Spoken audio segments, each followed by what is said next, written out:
కానీ మన ఈ పరిస్థితికి అతిపెద్ద కారణం ఏంటంటే క్లారిటీ లేకపోవడం, డైరెక్షన్ లేకపోవడం. ఎందుకు చదవాలో క్లారిటీ లేదు.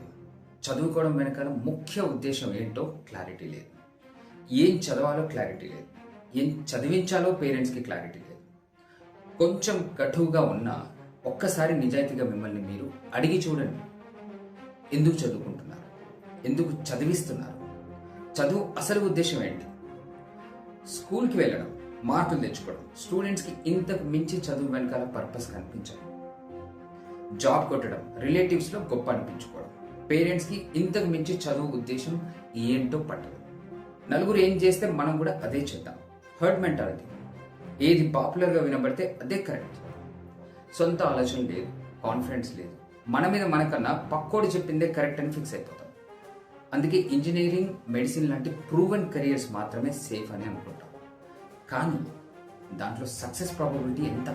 దాని గురించి పట్టించుకోండి.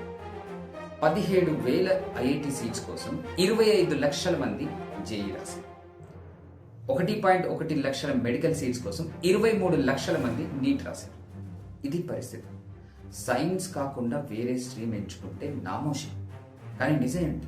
మిగతా స్ట్రీమ్స్ చదివిన వాళ్ళు లేకుండానే సమాజం నడుస్తుందా?